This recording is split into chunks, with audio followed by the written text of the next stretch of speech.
Madam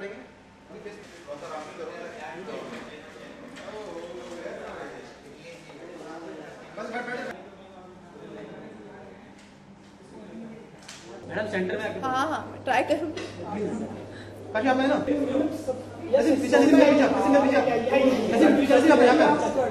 एक साल से थोड़ा ज़्यादा दिया है इस फिल्म को, तो मैं 21 जून के लिए बिल्कुल तैयार नहीं हूँ। बहुत ही there's a lot of butterflies in my stomach, मैं थोड़ी नर्वस हूँ, पर मैं जो कर पाई हूँ मैंने कर लिया है इस फिल्म के लिए, और अभी सब भगवान के हाथ में है। ऐसे बहुत सारे सीन्स हैं इस फिल्म में। ये सीन्स इनके इस फिल्म के जो लेखक हैं हिमांशु शर्मा, वो बहुत ही कैची डायलॉग्स लिखते हैं। आई थिंक ट्रेलर से ही पता चल जाता है कि इनके डायलॉग्स इतने डेयर आई से बहुत लोकल डायलॉग्स हैं। और मैं ऑब्वियसली 15 साल की लड़की नहीं हूँ तो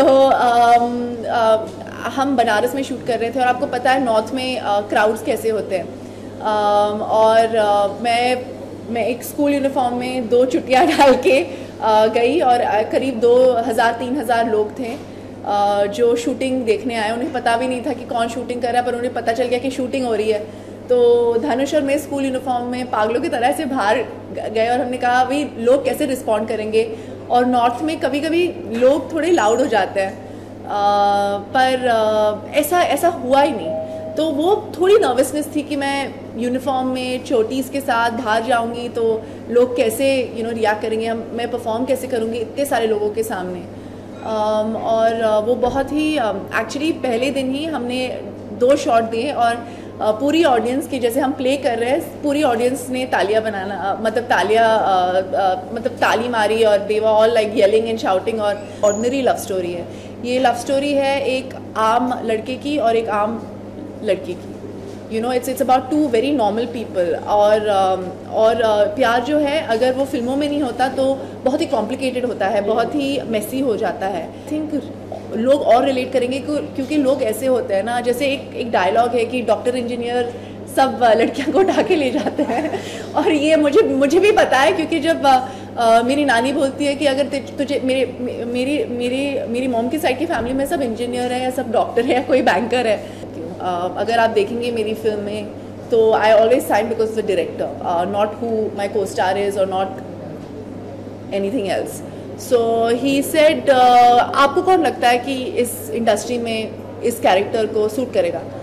तो मैं 10 मिनट के लिए ऐसे एकदम शांत हो गई, क्योंकि मैं सोच नहीं पाई कि कौन प्ले कर पाएगा एक गली का लौंडा, जैसे बोलते हैं यू लाउड टू से लौंडा on screen on this thing. हाँ तो ही वॉज लाइक मैं सोचता हूँ I said I can't think of anything. तो ही इज लाइक अच्छा मैं तुम्हें एक पिक्चर दिखाता हूँ। नहीं, पहले उन्होंने कहा कि चलो आप तुम धनुष को जानते हो। तो आई सेड हाँ, वो अभी कोलावरी डी करके गाना आया था, मेरा रिंगटोन है वो फ़ोन पे। और he didn't just one a national award for this film and whatever वो न्यूज़ में आया था कि he is the youngest national award winning actor in India और मेल एक्टर इन इंडिया।